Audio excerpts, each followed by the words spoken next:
에베소서 4장을 좀 보겠습니다. 에베소서 4장.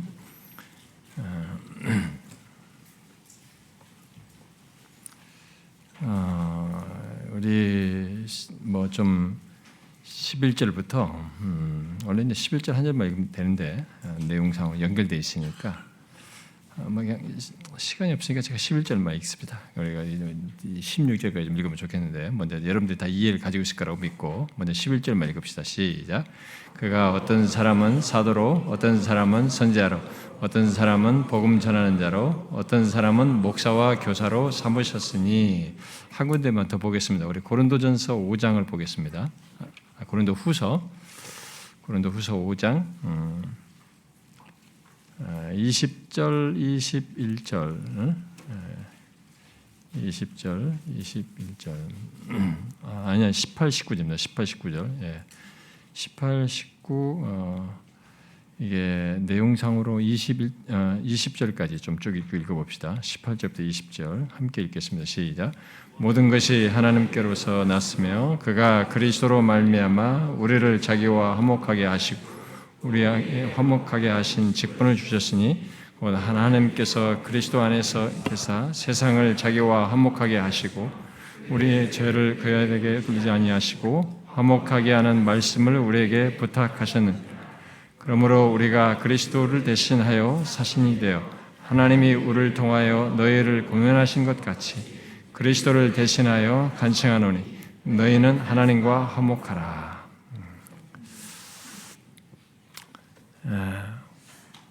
오전에 우리는 이 목회와 관련해서 오늘날 이 목회 세계에서 암묵적으로 이게 통용되고 있는 생각과 추구를 이렇게 짚어보았습니다.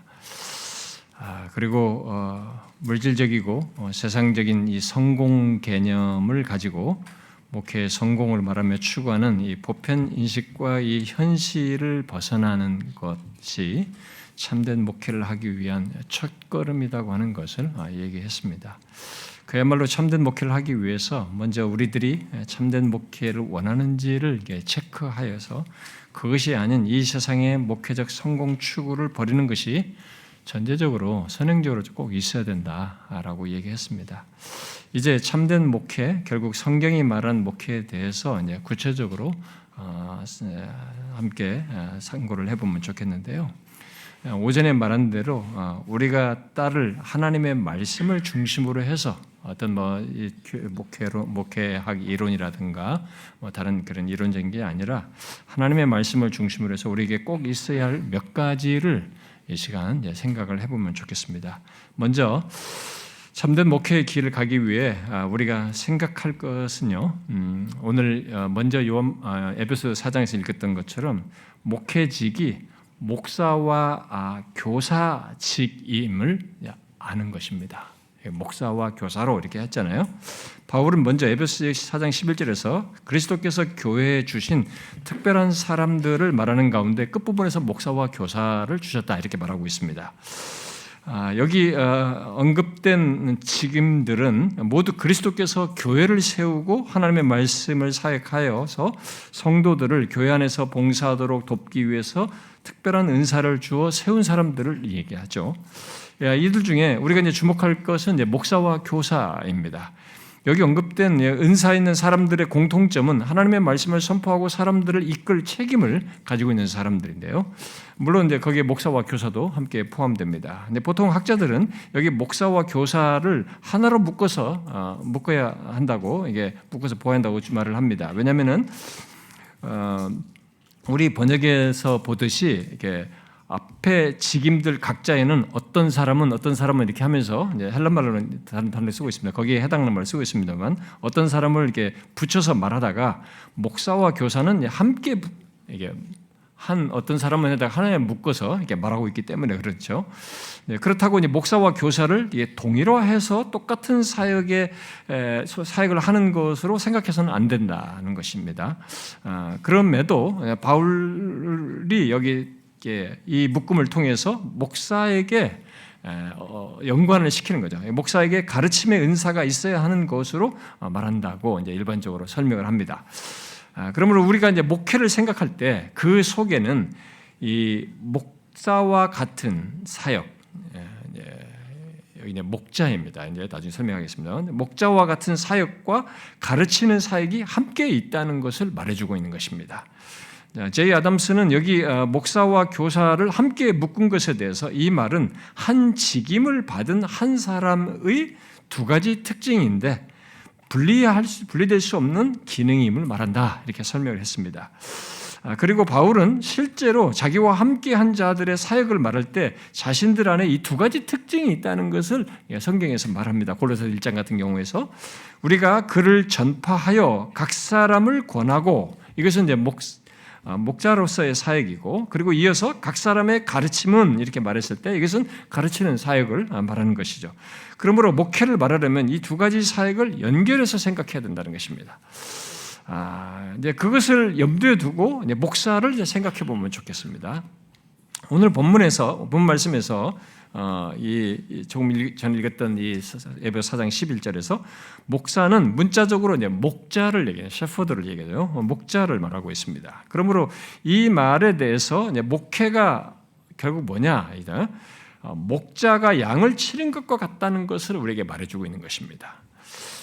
실제로 사도행전 20장에서 바울은 에베소 장로들에게 온 양떼를 위하여 삼가라 라고 하고는 그들 가운데 너희를 감독자로 삼고 하나님이 자기 피로 사신 교회를 보살피게 하셨다라고 하고는, 그러나 자기가 떠난 후에 사나운 이리가 여러분들에게 들어와서 그 양떼들을 아끼지 아니할 것이다 이렇게 말을 합니다. 그래서 목회는 마치 목자가 양떼를 감독하고 돌보고 지키는 것이다라고 하는 것을 그 간단한 말 속에서 이제 바울이 표현해 준 것이죠. 그런데 이 목양의 이미지의 더 확실한 내용은 예수님께서 자신을 선한 목자로 말씀하시면서 내 어린 양을 먹이고 치라라고 하신 것에서 담겨져 있는 것이죠. 예수님은 선한 목자 그 강화에서 크게 네 가지를 말씀하시죠. 첫 번째 말하는 것은 목자는 양을 잘 안다라는 것, 곧 목사는 자기가 목양하는 양들을 친밀하게 알아야 된다라는 걸 말해주는 셈이죠. 두 번째로 말하는 것은 그들을 인도한다라는 것을 얘기합니다. 세 번째로 말하는 것은 그들을 이리에게서 보호하는 것을 말을 하고 있습니다. 그리고 마지막으로 말하는 것은 그들을 위해 자기 생명을 희생할 만큼 그들을 충분히 사랑하는 것을 얘기하십니다. 그러나 싹군 목자는 다른 것들에도 문제가 많지만 이 네 번째를 갖지 않는 것이죠. 예수님께서 싹군 목자로 말했을 때는 당시에 성경 지식이 밝고 종교적인 이런 열심히 특심했던 종교 지도자들을 내포해서 말을 한 것입니다. 그러므로 주님이 말씀하신 이 목자에 대한 내용 속에는 가르치는 지식의 분량이나 능력이나 종교적 열심, 엄격함의 문제가 아니라 양들을 위해서 자기의 생명을 희생할 만큼 충분히 사랑하는 것이 중요하다는 것을 우리에게 말해주고 있습니다. 결국 목회가 그렇다는 것입니다. 성경은 이 사실에 비추어서 구약에서부터 악한 목자에 대해서 언급을 하죠. 그러므로 우리들이 정령 부름받은 목회자라면은 주님께서 말씀하신 것과 바울이 에베소 교회 장로들에게 말한 것들에 기반해서 목양을 하면서 가르치는 사역을 해야 한다는 것을 성경이 말하고 있는 것입니다. 이게 목회죠. 자, 그러면 이제 그런 목회에 대해서 더 구체적으로 이제 세부적으로 얘기를 하자면요, 가장 먼저 이제 말할 것은 여기 여러분들이 이제 쭉 얘기했다시피 쭉 5가지 정도 이렇게 쭉 얘기했지 않습니까? 노트에. 가장 먼저 말할 것은 목회직이 삼위 하나님으로부터 기인하여서 하는 신적인 사역, 신적인 사역을 하는 직임이다는 것입니다. 단순히 인간적인 일이 아니라는 것이죠. 바울은 먼저 사도로부터 목사와 교사의 직임이 그리스도로부터 기인했음을 말함으로써 목회 사역이 신적 부르심 속에서 하는 사역임을 말해주고 있습니다. 그리고 이어서 목회 사역은 성도를 온전하게 하고 봉사일을 하게 하며 그리스도의 몸을 세우도록 하기 위해서 결국 교회의 머리 대신 그리스도를 드러내고 그리스도 하나님께 영광을 돌리는 사역이라고 말을 하여서 결국 목회자는 그것을 위해서 존재하는 자이다라는 것을 말해주고 있는 것입니다. 오늘날 이제 목사들 중에는 자신들이 어떤 일을 위해 존재하는지 확실히 알지 못하고 있는 사람들이 있습니다.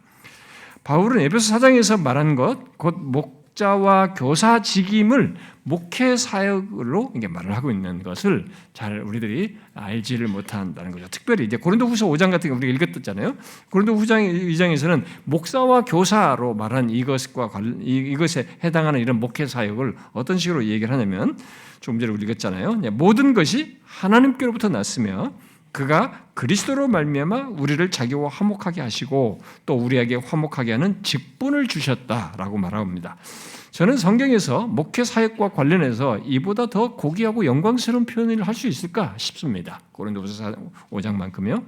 물론 이 내용은 모든 성도들에게도 확장해서 적용할 수 있습니다. 뒤에서 세상과 화목하게 하는 말씀을 하고 있기 때문에요. 그러나 바울은 자신이 고린도 교회 성도들과 구별해서 자신에게 주신 직분을 말하면서 하나님과 화목하라고 하는 것을 볼 때 앞서서 그 사역을 하도록 부름받은 자에게 1차적으로 연결해서 말을 하고 있습니다. 그것을 염두에 두고 고린도후서 5장 말씀을 우리 목회자들에게 적용을 하면, 먼저 하나님께서 우리를 그리스도로 말미암아 자신과 화목하게 하시는 것, 이렇게 하시고는 거기에 더하여서 우리에게 화목하게 하는 직분을 주셨다라고 말을 하고 있습니다. 그리고 바로 그 우리의 직분이 결국은 하나님 아버지로부터 말미암았다라고 하는 것을 말을 해주고 있는 것입니다.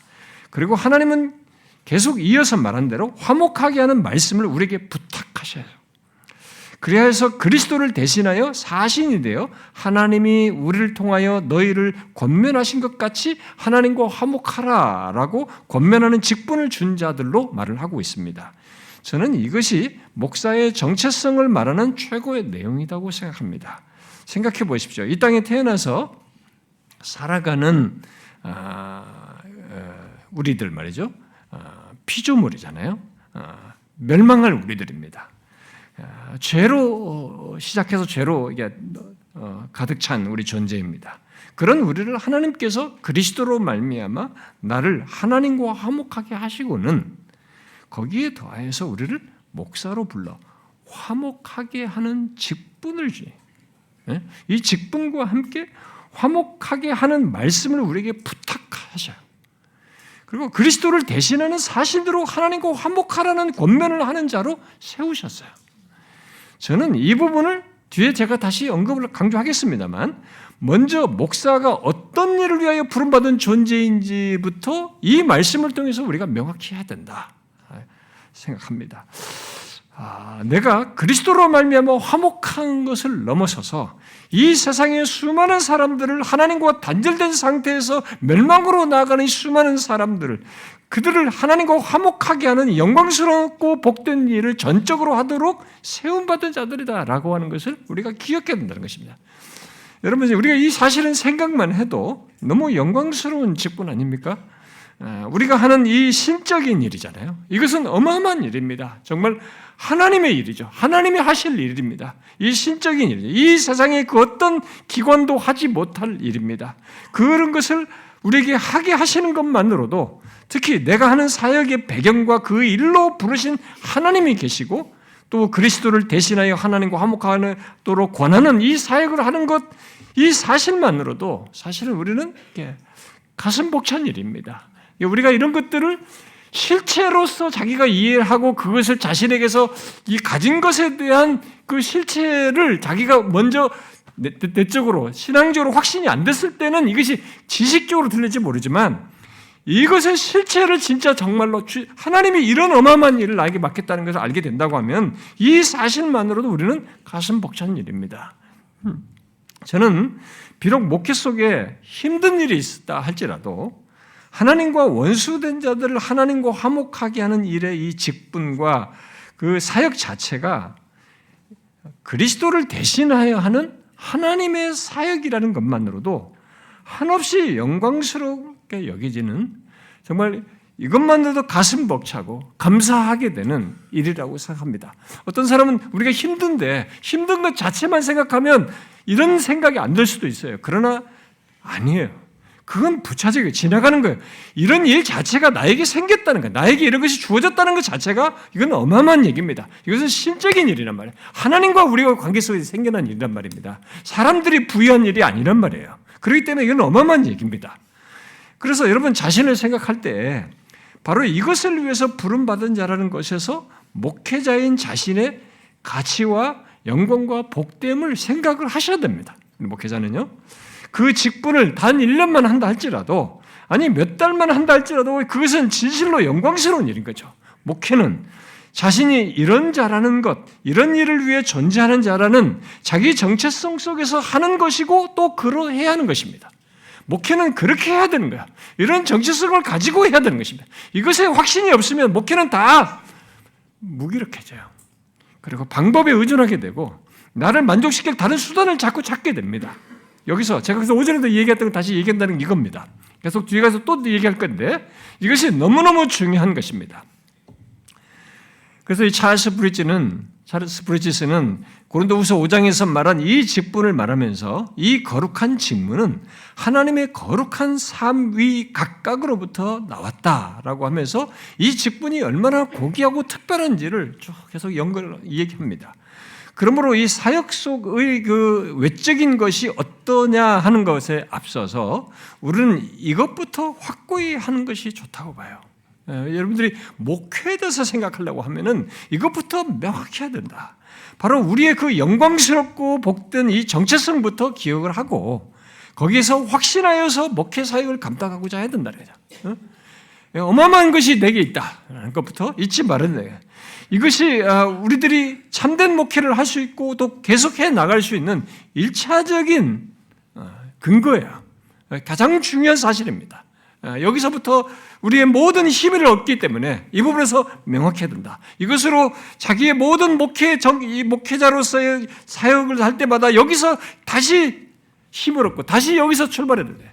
이것에서부터 모든 것을 얻고 감당할 수 있도록 하고자 해야 된다라고 생각이 됩니다. 그 다음 목회는 우리의 사역 이전에 주님의 사역인 것을 알고 사역하는 것이 중요하다고 믿습니다. 이것은 목회를 전혀 다른 시각에서 이해하고 감당하게 하는 것이어서 굉장히 중요한 내용입니다. 우리는 이미 에베소 4장 11절에서 주님이 교회에 지도자들을 주셨다는 것을 보았어요. 제가 이 얘기했습니다. 그런데 바로 그 앞절에 사실은 읽지를 않았습니다만 10절에서 바울은 승귀하신 그리스도께서 만물을 충만하게 하기 위해서 이 사람들을 교회에 주셨다는 것을 말해주고 있습니다. 결국 만물을 충만하게 하기 위해서 교회에 주신 자들을 통해서 일을 하시는데 사람들로 하여금 삶에서 원수의 능력을 물리치고 그리스도의 충만한 데까지 자라도록 하신다는 거죠. 그리고 고린도후서 5장에서도 모든 것이 하나님께로부터 났다라고 하면서 우리를 그리스도로 말미암아 화목하게 하는 것부터 화목하게 하는 직분을 주어서 사람들을 화목하게 하는 이 모든 사역이 우리의 사역 이전에 하나님의 사역이요 그리스도를 대신하여 하는 그의 사역이라고 하는 것을 우리에게 말해주고 있습니다. 하나님은 그 사역의 시작에서부터 그 자신과 화목하게 하는 것에서부터 시작해가지고 직분을 주시고 말씀을 맡기시는 것까지 다 그렇게 관여해 계신 거죠. 예수님께서도 이 땅에 계실 때에 제자들을 부르신 것에서부터 시작해가지고 항상 함께 하시겠다고 말씀하시고 보혜사를 통해 보내어서 그들에게 하실 말씀을 주시겠다고 이렇게 말씀을 하셨어요. 실제로 그렇게 하셨어요. 그러므로 우리의 목회는 정확히 말하면 우리가 하는 무엇 이전에 하나님이 하시는 사역입니다. 그래서 이제 윌리엄 윌리몬이라는 사람은 목회 사역은 하나님의 활동이다라고 하면서 이렇게 말을 했어요. 목회란 하나님이 인간 가족을 가지고자 하고 또 그 가족을 영원에 이르도록 지탱하고자 하시는 결연한 뜻의 한 측면이다. 이렇게 얘기했어요. 목회가 그렇다는 무슨 말입니까? 우리가 목회를 한다고 하지만 그것은 하나님께서 자기 가족을 영원에 이르도록 하려는 결연한 그 자신의 결연함을 나타내시는 것이에요. 그래서 사실상 하나님의 활동인 것입니다. 실제로 어떤 사람이 예수를 믿어 하나님의 가족이 되어 끝까지 가는 것, 또 그리스도의 몸의 지체가 되어서 그리스도의 충만한 상태까지 자라는 것을 생각하면 이렇게밖에 말할 수가 없어요. 우리가 소위 목회를 잘해서 내가 무엇을 해서 그런 일이 있다고 결코 말할 수가 없는 것입니다. 그래서 그는 계속해서 이렇게 말했어요. 목회 사역은 애초부터 창조자가 먼저 주도한 것, 곧 하나님의 불러내심이고 하나님의 것을 다시 거두어드리는 뜻에서 세운 계획이다. 이렇게 했어요. 그러므로 우리 목회자들이 자신의 이 목회를 자신의 무엇으로 생각하는 것에서부터 벗어나야 됩니다. 이게 우리들의 상당히 어려운 일이지만 이 부분에 빨리 깨어나야 됩니다. 우리의 목회를 내가 하는 무엇이라고 자꾸 생각하는 경향이 있거든요. 목회자들이 거의 그냥 아까 오전에 말한 성공이라니 뭔가 성과를 내고자 하는 것 속에서 내가 해야 할 무엇으로 자꾸 생각을 해요. 여기서부터 벗어나야 됩니다. 그런데 목회자들이 목회가 자신의 활동 이전에 하나님의 활동이라는 것을 알지 못하여서 그것을 마음으로 깊이 인정하며 반응하지 않음으로 인해서 힘든 시간을 제법 보내요. 그러니까 목회 뛰어들어서 이것을 깨닫고 발견하기까지 시간이 많이. 아까도 우리가 점심 먹으면서 우리 오래 목회하신 분들은 다 자기들이 다 와닿는 얘기다. 오전 내용 그런 것들은 이제 시작하는 사람들에게는 그냥 아는 지식이다, 공감도 되지만 다 절절하게 자기 공감된다 얘기했는데 이게 시간을 걸려서 이걸 깨달아요. 이 부분을요.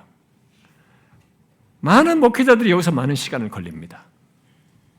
근데 그 이유 중에 하나는 목회를 자신이 잘 준비해서 열심히 하면 된다고 알고 하기 때문에 그래요. 아닙니다. 목회는 나의 사역 이전에 하나님의 사역이고 그의 활동이에요. 나를 도구로 대사로 사용하여서 할 뿐이지 성격 자체가 하나님의 사역이에요. 신적 사역입니다. 그래서 자꾸 사람의 일처럼 하다가 보니 쉬이 지치는 겁니다.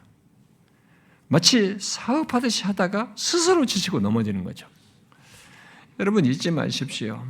우리의 사역, 곧 목회는 하나님의 사역입니다. 이 세상 일과 근본적으로 다릅니다. 그래서 사람의 힘으로는 안 된다고 하는 거예요. 그리고 안 되어야 하는 것입니다. 사람의 힘으로 잘 되는 것은 위험한 것이에요. 그런데 사람의 힘으로 되는 것 같은 것을 일종의 이 성공 논리 속에서 이 마케팅 방법이든 다양한 방법으로든 그런 것을 경험하다 보니 사람들이 이게 헷갈리는 거예요. 지금 말한 이것을 자기 사역 속에서 절절하게 깨닫지를 못해요. 아닙니다. 이단도 뭔가 되는 것 같은 경험을 하는 것을 우리가 보잖아요. 그래서 하나님과 원수된 자가 하나님과 화목하게 되는 이런 신적인 일은 사람의 힘으로 할 수가 없습니다. 교회 안에 어떤 구성원으로 모아두는 것까지는 할 수 있지만 이렇게 하나님과 화목하게 되는 이 역사가 실제로 일어나는 일은 우리 힘으로 할 수 있는 게 아닙니다. 그 일은 하나님께서 관여하셔야만 하고 화목하라고 권하는 우리의 증거에 성령께서 역사하셔서 이들이 하나님을 믿는, 하나님과 화목하게 되는 이 역사가 있어야 하는 것입니다. 이런 신적인 역사 때문에 우리는 전적으로 하나님을 의지해야만 하는 거예요. 목회 속에 불가능해 보이는 사람이 회심을 하고 거룩하게 변화되는 것을 보는 것, 그런 이 생명의 역사가 일어나는 것을 보는 것은 하나님께서 자신의 사역을 우리를 통해서 하신다고 하는 중요한 증거입니다. 그러니까 우리 안에 사역 속에서 어떤 사람이 회심을 하고 거룩하게 변화되는 일은 하나님이 나를 통해서 굉장한 일을 하신 거예요. 하늘의 천사들이 다 기뻐할 큰 일을 하고 계신 그런 놀라운 일을 하나님 자신부터가 기뻐할 일을 나를 통해서 하시고 있는 것입니다. 특히 우리가 그를 전적으로 의존하여서 목회를 할 때 그런 일이 있는 것을 통해서 더욱 명확히 그것을 우리에게 증거해 주고 있는 것입니다. 그러므로 우리가 잊지 말아야 됩니다. 나의 무엇으로는 그 어떤 참된 것도 볼 수 없다는 것을 알고 나를 통해 자신의 사역을 하시는 하나님을 전적으로 의지하는 것을 잊지 말아야 합니다. 여러분, 우리는 자주 넘어집니다. 조금 상황이 좋아지고 사람들의 반응이 좋으면 우리 사역이 하나님의 사역이라는 것을 잊고 그를 의지하는 것을 더디해요. 또 이전같이 그렇게 전적으로 이게 간절하게 절절하게 주님을 의지하지 않는 이런 잘못을 범합니다. 그러나 얼마나 우리가 얄팍하고 간사한지를 이렇게 보여주는 거예요. 제 자신의 아까도 고백을 했습니다만 그런 거죠. 근데 여러분은 몰라도 제 자신을 볼 때는 그런 것을 제 자신을 정말 많이 보거든요. 근데 우리는 목회 자체가 하나님의 사역인 것을 기억하고 항상 그를 의지하는 것에서 실패하지 말아야 됩니다. 여기서 실패하면 안 됩니다. 그렇지 않으면 참 생명의 역사, 신적인 역사가 있지 않다고 하는 것을 우리가 잊지 말아야 됩니다. 그러니까 사람들이 와서 좋아하는 것까지 있을 수 있어요. 근데 신적인 역사가 안 일어날 수 있어요. 생명의 역사가 일어나지 않아요. 회심과 거룩하게 변화되는 역사가 일어나지 않을 수 있습니다. 여러분, 사람들이 교회 안에서 좋아할 수 있어요. 진짜 여기서 종교적인 만족, 누구나 불교 가서도 종교적인 만족 때문에 거기끼리 즐기고 좋아하는 거 있잖아요. 모든 이방 종교도 즐거움이 있는 거예요. 거기 만족도, 종교적인 만족도가 있기 때문에 할 수 있거든요. 그러니까 우리 교회에 왔어도 얼마든지 대충 우리에게 유익하다고 하는 이런 말씀을 들으면서 이 사람들이 만족할 수 있어요. 이것 가지고 우리가 만족하면 안 되는 것입니다. 그게 아니에요. 이 생명의 역사, 이것은 하나님이 하시는 역사이기 때문에 그래서 하나님을 전적으로 의지하면서 목회를 해야 되는 것입니다. 그 다음 세 번째로 우리가 참된 목회를 위해서 생각할 내용은 우리의 목회가 무엇을 위한 것인지 곧 목회의 목표를 명확히 하는 것이 필요합니다. 저는 오늘날 목회자들이 성경이 말하는 목회의 목표를 얼마나 생각하는지 궁금합니다. 제가 처음 교육전도사 할 때에는 막연하게 하나님이 인정하시는 종, 결국 외적으로 성공해서 그렇게 되는 것 정도로였던 것 같아요. 그 정도 생각했던 것 같습니다. 그러나 이미 제가 오전에 말한 대로 우리는 목회의 목표를 사람의 수나 외적인 성공에 두지 말아야 되거든요. 에베소 4장은 목회의 목표를 우리가 다 읽질 않았습니다만은 목표로 성도를 온전하게 하여 봉사일을 하게 하고 그리스도의 몸을 세우는 것으로 말을 하고 또 성도들 모두가 하나님의 아들을 믿는 것과 아는 일에 하나가 되어서 온전한 사람을 이루어 그리스도의 장성한 분량이 충만한 데까지 이르도록 하는 것으로 그리하여서 결국 교회의 머리 대신 그리스도가 드러나고 높임받는 것으로 얘기를 하고 있습니다. 그리고 골로새서 1장에서도 똑같은 목회의 목표를 말해요. 우리가 그를 전파하여 각 사람을 권하고 모든 지혜로 각 사람을 가르침은 바로 목양과 가르침을 말하잖아요. 그것을 말하고 그 다음에 그것의 목표에 대해서 말합니다. 그리스도 안에서 완전한 자로 세우려 하면 이렇게 말합니다. 이것이 목회의 목표예요. 이에 대해 몬투아라는 사람은 이 말씀을 언급하면서 다음과 같이 말했어요. 바울은 모든 목사의 목표가 예배당을 사람들로 가득 메우는 것이나 훌륭한 설교를 하거나 회중을 즐겁게 해주고 월급을 받는 것이 아님을 분명히 했다. 목사의 임무는 모든 신자가 그리스도를 닮도록 또 모든 하나님의 자녀가 그날의 구세주를 만날 때 준비되도록 돕는 것이다. 이렇게 얘기했습니다. 하나님께서 우리를 목사로 불러서 하시고자 하는 것은 그겁니다. 그러므로 우리는 그 목표에 충실해야 되는 거죠. 사람이 몇 명 모이냐는 것은 그 다음 얘기예요. 단 한 명이라도 우리는 나의 목회의 이 목표가 그것인 줄 알고 그 영혼이 그리 되도록 힘쓰는 사역을 해야 되는 것이죠. 혹시 숫자가 적어서 이런 의욕이 생기지 않는다면 한번 생각을 먼저 해보셔야 돼요. 이 부분부터. 그 사람은 찰스 브리지스가 말한 것을 마음에 새기면 좋겠어요. 그는 우리의 목회에 대해서 이렇게 말했습니다. 목회 사역은 세 위격 모두에게 동일하게 연결되어 있고 의존되어 있으며 세 위격 모두에게 영광을 돌리고 섬겨야 한다. 이게 목회라예요. 그렇습니다. 우리의 목회는 한 영혼이든 얼마의 영혼이든 그들을 그리스도 안에서 완전한 자로 세우는 이 사역인데 그 사역에 삼위 하나님이 다 연결되어 있고 의존되어 있어요. 우리는 그 사실만으로도 힘을 내야 되는 것입니다. 내가 하는 거기에 이 목회 이런 사역 속에는 삼위 하나님이 다 연결되어 있어요. 삼위 하나님께 의존되어 있어요. 오히려 그래서 충실히 감당하고자 해야 되는 거죠. 감당함으로써 삼위 하나님께 영광을 돌리고자 해야 되는 거죠. 혹시 얼마 안 되는 인원을 목양하는 사람이기 때문에 이 같은 이 목회의 목표나 이 목적이 별로 이렇게 와닿지 않을 수도 있는 현실감이 없는 것처럼 들릴 수 있을지 모르겠어요. 사실 이 목회의 목표와 목표 같은 것은 현실 속에서 쉽지 않습니다. 우리 현실 속에서요. 그러니까 저부터 교회 이름까지 하늘 영광이잖아요. 그리고 교회를 정했고 설립 첫 주부터 하나님 영광에 대한 목마름으로부터 제가 설교를 했고 공식적으로 그러니까 저의 사역과 우리 교회의 모든 것이 하나님의 영광을 구하면서 이렇게 왔어요. 그랬음에도 지난 날을 돌아보면 하나님의 영광보다 저를 높이는 유혹을 수없이 받았어요. 또 넘어갔던 때도 있었고요. 목양과 가르침을 통해서 사람들을 그리스도 안으로서 완전한 자로 세워서 그 모든 것에 관여에 계신 삼위 하나님을 보며 실제로 그에게 영광 돌리는 것은 정말로 머릿속의 지식이 될 위험이 있어요. 이게 쉽지 않을 수 있다는 거죠. 그러나 우리의 사역 자체가 신적 사역이어서 이 모든 일을 행하신 하나님 대신 우리의 무엇을 자랑하고 높이는 것은 결코 해서는 안 됩니다. 목회의 실패의 길을 가는 겁니다. 오전에 폴트린 얘기한 것처럼 목회의 실패로 가는 길이에요. 그러나 이게 실제로 우리 경험 세계 속에서 사역 속에서 너무 어렵다는 거예요. 잘 안 된다는 것입니다. 힘들어요. 제 자신만 봐도 그랬습니다. 목회의 목표는 아는데 그것을 이루시는 하나님을 높이는 것을 하지 않고 오히려 나를 자랑하는 일을 은근히 이렇게 허용하는 것이죠. 그런데 감사하게도 제가 오전에도 얘기했지만 하나님이 그럴 때마다 저를 이렇게 다 채찍을 하시는 거예요. 깨닫게 하시는 거예요. 힘든 걸 경험하게 돼요. 그래서 회개하면서 하나님께 은혜를 구할 때 거기서 나는 하나님의 긍휼을 봐요. 하나님께서 다시 긍휼을 주시는 것을 경험하게 됩니다.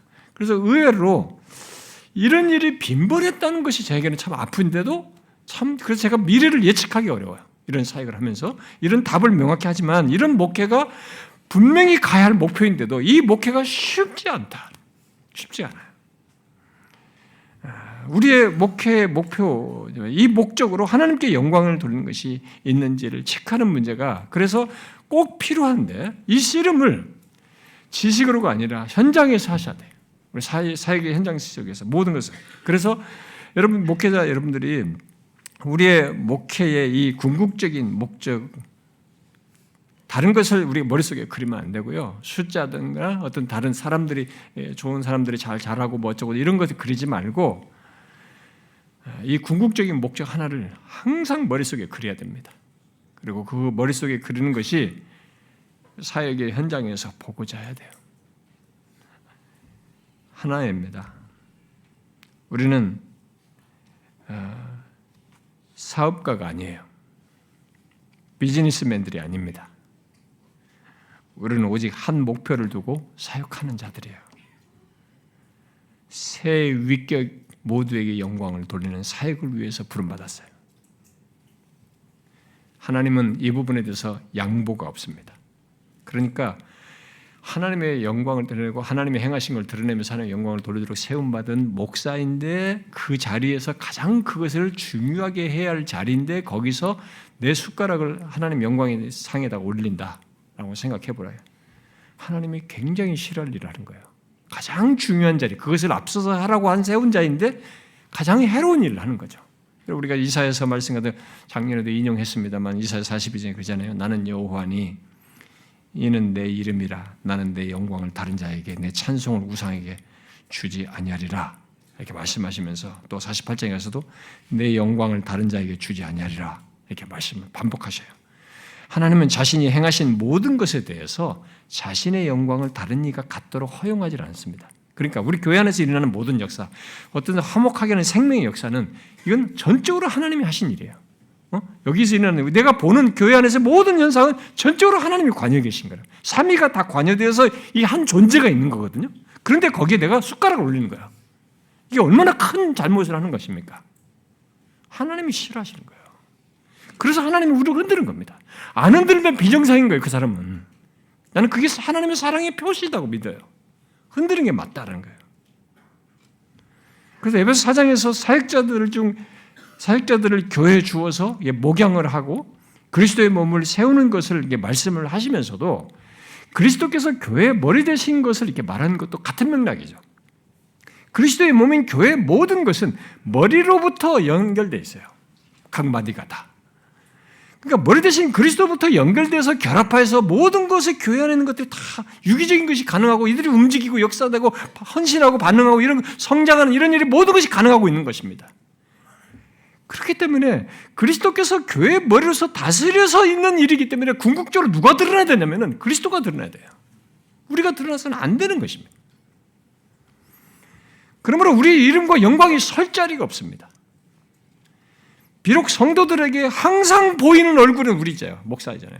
비록 우리들의 얼굴이 드러나고 화면에도 항상 나타나는 우리 얼굴이지만 교회의 모든 것이 존재하고 그 안에 참된 역사가 있는 것은 교회의 머리 대신 그리스도에게 있는 것이에요. 그래서 우리 이름과 영광을 말할 수가 없습니다. 저는 여러분들이 이런 내용들을 너무 뻔한 것으로 여길까 봐 약간 두려워요. 왜냐면 저는 경험을 이렇게 20몇 년 동안 사역을 경험했으니까. 근데 이런 것을 다 아는 것처럼 뻔히 여길까 봐 좀 두렵습니다. 이런 특별한 자리에 오면 자꾸 뭔가 지적으로 만족을 하거나 당장 써먹을 방법들이나 관심이 있지 사실 이런 얘기를 다시 듣고 싶지는 않다. 다 아는 것인데 여러분들이 그럴 수 있잖아요. 그러나 저는 저의 지난날의 이 사역에서 부정적인 경험들이 다 어디서 나왔냐면은 이미 잘 알고 있는 것을 소홀하면서 다 나왔어요. 제가 지금까지 목사로서 살아오면서요. 제가 어디서 다 문제가 이렇게 되면 다 알고 있는 걸 소홀할 때 나타났어요.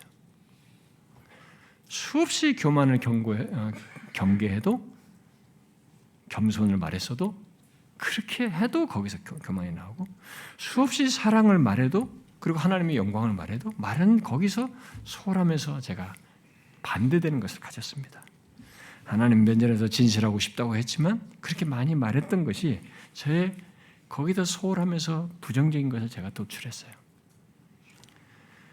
이것이 우리들이 많이 생각하는 문제입니다. 우리 목회 속에서. 우리의 목회의 목표, 목적은 머리로 아는 것만으로는 안 됩니다. 그것은 삼위 하나님과 연결되어 있어요. 삼위 하나님께 의존되어 있습니다.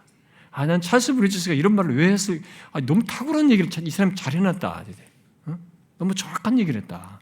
이런 생각이 드는 거예요. 진짜로 그렇습니다. 그래서 그 하나님을 의지하는 것 속에서만 해야 되는 거죠. 그러면 우리는 우리의 성공을 말하지 않게 되겠죠. 자연스럽게. 대신 각 사람을 그리스도 안에서 완전한 자로 세우며 그리스도의 몸을 세우는데 연결된 삼위 하나님, 특히 교회의 머리 대신 그리스도를 보며 모든 것이 그로 말미암았다는 것을 말하게 되겠죠. 그리고 오직 하나님의 이름과 영광을 드러내고자 할 것입니다. 우리가 목회에서 꼭 가져야 할 것은 바로 이거예요. 만일 이것이 없는 목회를 한다면 우리 목회는 아무리 사람이 많고 교회가 커도 결국은 실패한 목회를 한 것입니다.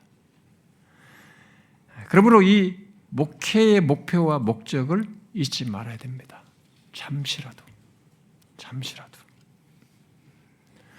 그 다음 네 번째로 우리가 참된 목회를 위해서 말할 것은 앞에서 말한 대로 우리의 목회 속에서 자신의 사역을 주장하시며 시행하시는 분이 하나님이시므로 그 하나님과 그가 행하시는 것을 사역 속에서 보고자 하는 거예요. 내 사역 속에서 하나님이 진짜 이 모든 것이 그분과 관여되어 있기 때문에 그분이 내 사역 속에서 행하신다는 것을 풍성히 생생히 보고자 하는 것입니다. 봐야 됩니다. 목회는 그것을 보는 것이에요.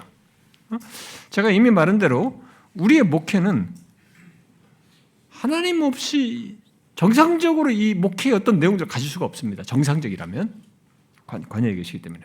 그래서 우리들이 목회할 때 처음부터 확신을 갖고 소망을 구할 것은 뭐냐면 나의 사역의 모든 것에서 하나님이 행하시는 것을 보고자 하는 것입니다.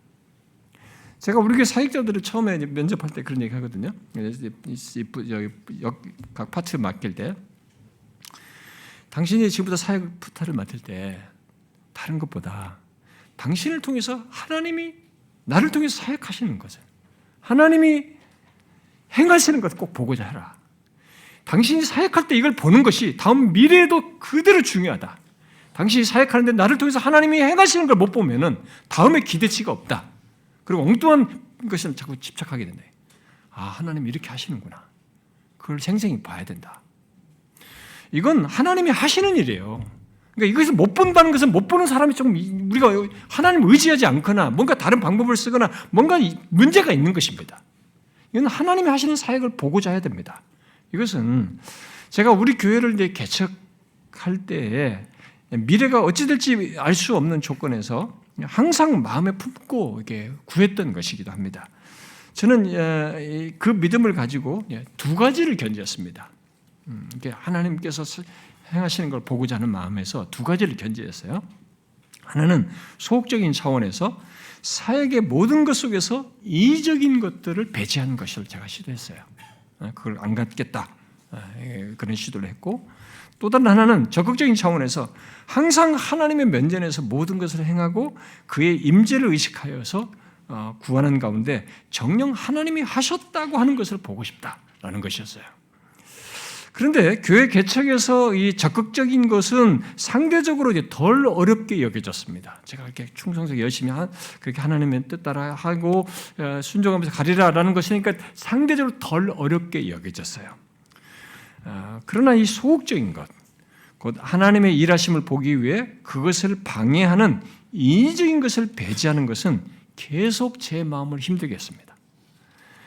왜냐하면 예배에서부터 말씀 증거 내용, 말씀 전하는 방식, 설교 길이, 그 다음에 찬양하는 방식, 기도의 인도, 성경 공부, 나눔, 봉사, 섬김, 성도들과의 교제, 이런 신방 모든 것까지 등등해서 인위적인 자극이나 선동 그리고 인위적인 방법들을 사용하지 않는 것을 일단 교회 방문자가 싫어요. 방문자들이 싫어합니다. 힘들어하고 불평을 해요.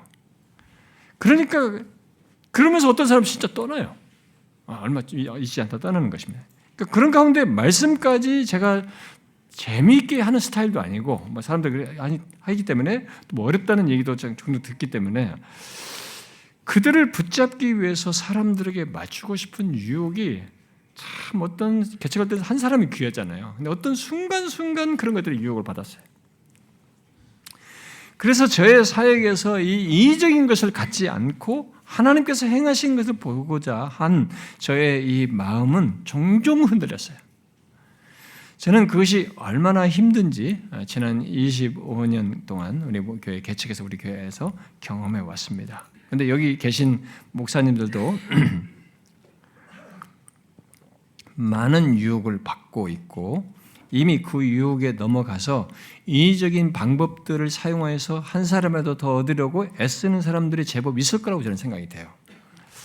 저는 부교육자 생활을 하면서 그렇게 하지 않는 교회를 본 적이 없어요. 부교육자 시절부터. 뭔가 하나님의 역사가 있는 듯 하기 위해서 기도회를 선동적으로 이끌고 찬양 인도도 온갖 음악 도구를 사용해서 감성적으로 자극하려고 하는 시도를 하고 그런 가사들을 부르게 하고 감동을 자아내려고 하는 이런 시도를 멘트들을 하고 또 교회에 누가 무엇을 하고 뭘 하게 되면 이런 것들을 자꾸 광고를 해서 사람들 자꾸 높이고 결국 안 한 사람들도 자극도 받겠죠. 그리고 뭔가 하게 되면 이 사람들을 다 박수를 공동체적으로 함께 박수를 치게 하고 또 준비되지 않은 마음으로 찬양대가 찬양을 하는 이런 모습들도 흔하게 보고 또 우리 성도들 안에서 하는 교제도 세상적인 모습을 많이 담고 있는 것을 제가 봤어요. 무엇보다도 설교까지 사람들의 비위를 맞춘 설교를 하는 것 그야말로 거의 모든 것에서 인위적인 것을 제가 봐왔습니다. 부교육자 시절에. 그리고 저 또한 초기 전도사 시절에는 보고 배운 것에 따라서 또 시키는 대로 옛날에는 우리는 뭐 절대 순종이었단 말이에요. 어렸을 때요. 그냥 우리 사역자 시절에 뭐 일체 저항이 없었습니다. 요즘은 뭐 사역자들이 무슨 뭐 가서 뭐 저항을 하고 뭐 뭘 더 주느냐 이제 따진다는데 그건 내가 보다 조금 과한다. 뭔가 문제가 있다라고 생각이 듭니다. 그건 아닌 것 같고. 근데 어떤 시키는 대로 했어요. 그러니까 거기 그러니까 시키는 대로 하던 게 보고 배운 게 그 전부니까 거기 인위적인 것이 섞인 것도 분별하지 못하고 했습니다. 그러나 제가 봐온 것 속에서 경성하게 됐어요. 그런 걸 통해서 이렇게 해야 되나? 하나님이 이렇게 하시나? 거기서 경성하게 된 것이에요. 보면서 나는 이렇게 하지 말아야지 이것을 계속 부유자시 하나씩 메모리했습니다. 이런 것들이요. 그리고 그렇게 경성한 것과 함께 하나님에 의한 역사가 있었던 교회 역사 속의 선배들의 사례를 제가 봤어요. 그들의 그런 걸 보면서 인위적인 것은 하나님에 의한 역사를 가로막는다. 가로막고 착각하게 하는 것이다. 그래서 반드시 배제해야 된다. 라는 저는 확신을 가졌어요. 그러니까 하나님에 의한 역사는 그것을 배제하는 것 속에서 있지, 그렇지 않은 상태에서는 드물다는 것을 알고 믿었어요. 그래서 인위적인 요소들을 배제하는 것을 똑같이 비중 있게 생각했습니다. 여러분들 중에도 그런 분이 아마 있을 거라고 저는 생각하는데요. 여러분 전체는 어떤지 모르겠어요. 하나님의 역사를 보기 위해서 여러분도 인위적인 방법들을, 요소들을 쓰지 않고 사역을 하시나요? 저는 감사하게도 그러는 가운데 하나님께서 행하시는 것을 봐왔습니다. 뭐 어떤 사람들의 비교처럼 뭐 아주 부흥할 때처럼 굉장한 역사는 아니라도 꾸준히 그런 걸 봐왔어요. 단순히 사람들이 늘어나는 문제가 아니라 사람들이 회심하고 거룩하게 변화되는 거예요. 거룩하게 변화되는 것을 봐왔고 보고 있습니다. 우리는 사도행전 2장에 기록된 예루살렘 교회의 태동에서부터 바울의 모든 사역 속에서 인위적인 것이 전혀 없는 것을 봅니다. 꼭 보셔야 됩니다. 성경에서. 먼저 성경에서부터 봐야 돼요. 이미 앞에서 바울이 분별하여 의지적으로 아니한 것들을 말하면서 그것을 배제한 것을 보았듯이 우리도 그걸 예사롭지 않게 봐야 됩니다. 그래서 하나님의 진정한 역사, 곧 우리의 목회 속에서 하나님이 행하신 것을 보기 위해서는 우리들이 뭔가 있는 것처럼 하는 것이 없어야 해야 돼요. 뭔가 있는 것처럼 하는 것. 만일 그런 것에 의존한다면 목사 자신부터 그것을 하나님의 역사로 착각을 하고 계속 행할 것이기 때문에 성령에 의한 진정한 역사를 보지 못하게 됩니다. 아닙니다. 목회 속에서 하나님이 행하시는 것, 그에 의한 역사를 보고 확신하고 싶다면 사역의 모든 것에서 곧 예배에서부터 말씀, 찬송, 기도, 성도들의 교제, 섬김, 봉사 모든 이런 교회 전반의 모든 영역에서 인위적인 것부터 배제를 하셔야 돼요. 인위적인 것에 의해 있는 것으로 하나님이 역사하신 것처럼 여기거나 여기게 해서는 안 된다는 것입니다. 비록 이것이 쉽지 않고 이미 그렇게 하고 있는 사람들은 그것을 거부하는 것이 쉽지 않겠지만 꼭 그것을 배제하기를 바랍니다. 하나님의 역사를 보기 위해서요. 목회는 내가 하는 것이 아니고 하나님이 하시는 것이기 때문에 진짜 그것을 보기 위해서는 우리가 만드는 이런 수단, 방법이 거기에 대체자로 있는 것을 허용해서는 안 되는 것입니다. 그건 우리가 스스로 속는 일이에요. 하나님도 속이지만 우리가 스스로 속는 겁니다. 그렇게 하면서 만족하는 목회는 거짓 목회예요. 착각하는 겁니다. 아닙니다. 그거 꼭 배제해야 돼요. 진정한 하나님의 역사를 보기 위해서. 그 다음 우리가 참된 목회를 위해서 생각할 다섯 번째 내용은 양무리를 치는 것으로 말하는 사역을 우리의 목자 되신 그리스도를 기억하며 충실하게 감당하는 것입니다. 이미 앞서서 사도행전 20장과 예수님께서 말씀하신 목자의 모습을 제가 언급을 했잖아요. 그에 대해서 사도 베드로가 또 이 얘기를 합니다. 이렇게 말하죠. 베드로전서 5장에서 아시아의 교회들의 장로들, 곧 목회자들에게 너희 중 장로들에게 권하노니 너희 중에 있는 하나님의 약물을 치되 억지로 하지 말고 하나님의 뜻을 따라 자원함으로 하며 더러운 이득을 취하지 말고 기꺼이 하며 맡은 자들에게 주장하는 자세로 하지 말고 약물의 본이 되라 이렇게 말합니다. 예수님과 바울은 양치는 것을 양들을 친밀하게 알고 그들을 인도하여 꼴을 먹이고 잘 감독하여 보살피고 이리로부터 양떼를 지키고 자기 양떼들 위해서 자기 생명을 희생할 만큼 사랑하며 양을 치라고 말했는데 사도 베드로는 하나님의 약물을 치되 이렇게 말고 저렇게 말라라는 세부적인 실천적인 내용을 얘기해 주고 있어요. 사도 베드로의 말 이 배경에 거짓 교사들에 대한 아마 지식도 있었겠지만 아마 현실적으로 이 목회자들이, 여기 장로들을 말하는 이 목회자들이 받을 수 있는 유혹을 간파하고 목회 속에 경계할 것을 말한 것이라고 보여집니다. 먼저 우리들이 치는 양들이 사도 베드로가 뭐라고 말하는지를 주목해야 됩니다. 우리의 양이라고 말하지 않아요. 하나님의 약물이다. 하나님의 약물인 것을 명확히 해야 됩니다. 그러므로 그 양들을 칠 때 억지로가 아니라 자원함으로 하는 것이 있고 탐욕의 마음이 아니라 기꺼이 하고 주장하는 자세가 아니라 본의에 대해서 하라고 하는 것이에요. 특히 바로 뒤에 목자장 되신 주님이 나타나실 것을 말하면서 약물을 칠 것을 연결해서 얘기를 합니다. 자, 질문을 해보겠습니다. 여러분들은 교회 안의 사람들을 어떻게 생각하십니까? 우리 목사들은요. 여기 100% 목사들만 있었다면 제가 더 리얼하게 말하고 싶습니다. 묻고 싶습니다. 네, 일반적으로 얘기해 봅시다. 교회 안에 있는 사람들을 어떻게 생각하십니까? 우리가 나의 양입니까? 나의 무엇입니까? 나를 위한 무엇입니까? 정신 차려야 됩니다. 우리가 나의 양이 아닙니다. 나를 위한 무엇이 아니에요. 이건 하나님의 약물이에요. 하나님께 속한 겁니다. 하나님의 약물인 것을 알고 예수님과 바울과 베드로가 말한 대로 목양을 하고자 해야 되는 거죠. 저는 저를 돌아볼 때 이 베드로가 말한 이런 것들 중에 예수님과 사도 베드로 말한 이런 목양으로 설명한 이런 내용들에 저는 참 많은 걸 빼고 있다라는 생각을 했어요. 근데 여러분들은 어떤지 모르겠어요. 목회에 진실하고 충실하다는 것은 주님과 바울과 사도 베드로가 말한 대로 목양 사역을 하는 것인데 과연 나는 어떤가? 뭐 성경인데 그런 거 완벽한 사람 어디 있어요? 이렇게 하는 사람은 모르겠어요? 여러분 아니에요. 하나님의 계시의 말씀은 그냥 적당히 해라는 게 아니라 성령의 감동하심을 따라 그를 의지하여 기꺼움과 진실함으로 할 수 있으면 주께서 주시는 능력과 은혜가 있다면 다 충실하게 그대로 하고자 해야 돼요. 부족함이 있을지라도. 그래서 이런 내용을 적당히 들으면 안 되고요. 한번 생각해 봐야 돼요.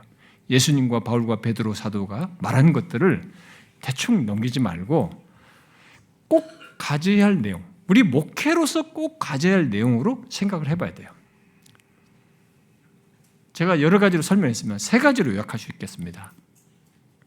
자, 먼저 첫 번째로 말하면 양들을 잘 알고 그들을 푸른 초장으로 이끌어 꼴을 먹게 하는 것과 같은 일을 하는 것인데 이게 목회예요. 이것을 충실하게 하고 있습니까? 이것은 목자가 양을 위해 해야 할 일 가운데 가장 우선적이고 기본적이고 주된 일입니다. 우리는 양들을 잘 알고 하나님의 말씀으로 곧 복음의 풍성함으로 먹여야 하고 이 부분에 있어서 조금도 부족함이 없다고 여길 정도로 충실하게 해서 먹여야 합니다. 목회 속에는 분명 양들을 돌보는 다양한 일들이 있습니다. 그러나 그 가운데 가장 중요한 일은 양들을 말씀으로 먹이는 것이에요. 찰스 브리지스는 설교와 목양이 분열되는 경우가 발생되는데 그것은 우리의 목회가 열매를 내지 못하는 주요한 요인이 된다. 이렇게 얘기를 했어요. 그 말은 양을 돌보는 다양한 사역이 말씀을 풍성히 먹이는 것 속에서 힘을 얻고 제대로 된 열매를 맺는다라는 얘기를 얘기해 주는 것입니다.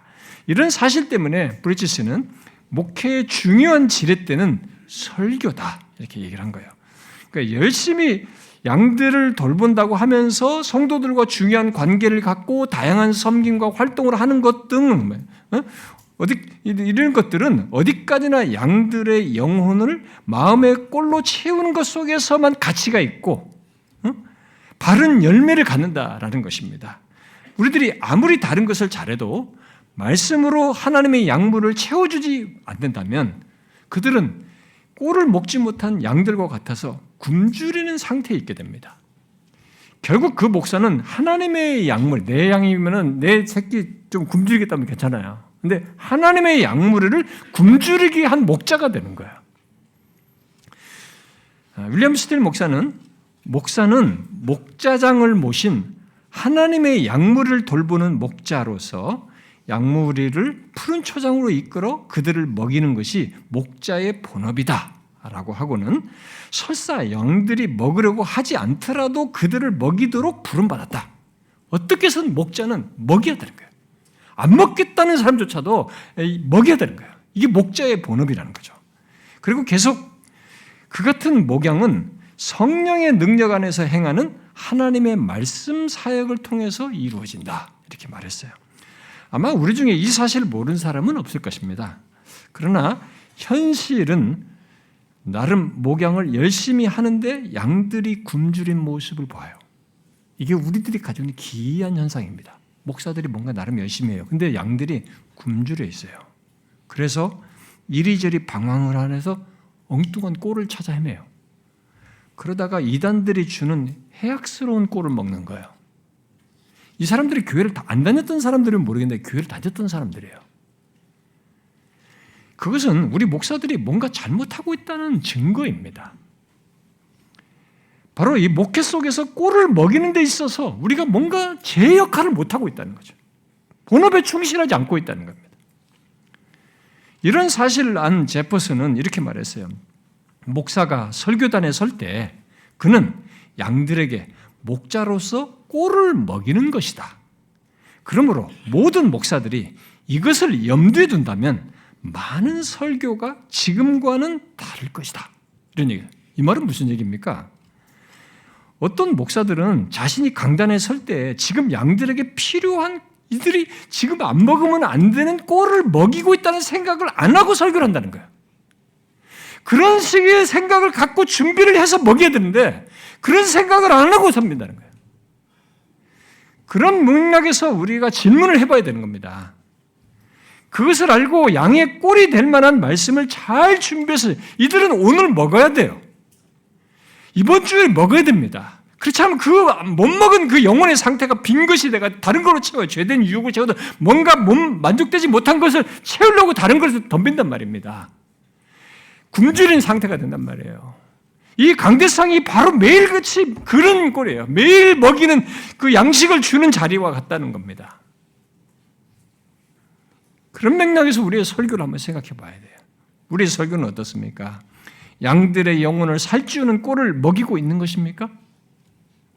물론 하나님의 양무리를 살찌우는 꼴은 양들의 비위를 맞추라는 그런 말씀이 아니고 진실로 그들의 영혼이 소생되고 풍성해지는 말씀, 복음의 풍성한 말씀으로 매번 먹이는 것을 얘기하는 겁니다. 그렇게 매번 먹이고 있습니까? 강단에 설 때마다 그렇게 하고 있느냐라는 거죠.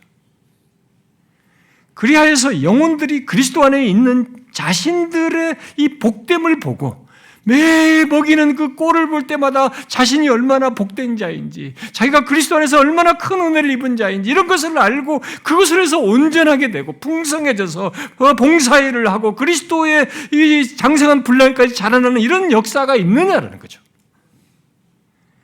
우리가 목회 속에서 중요하게 생각할 것이 이겁니다. 이 목양적인 이 비유로 말을 하는 이 중요한 첫 번째 이 본업을 우리가 정말로 잘해야 됩니다. 이 설교 문제가 내년부터 이제 하겠습니다만은 정말로 이걸 잘해야 됩니다. 이걸 위해서 나에게 허락된 시간을 많이 써야 됩니다. 내가 할 때 가용할 수 있으면 어떻게 하면 이번 주에 또 꼴을 먹여야 되는데 오늘 먹이는 것과 같은 거죠. 어떻게 하면 풍성히 꼴을 먹일까? 목사는 그것에 모든 것을 쏟아야 돼요. 그걸 위해서 우리를 세웠어요. 목자로.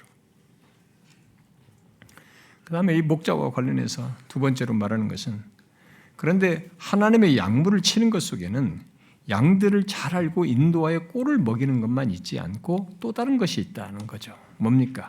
양들을 이리로부터 보호하여 지키는 것이 있어요. 이게 우리가 이제 목자로서 해야 될 일입니다.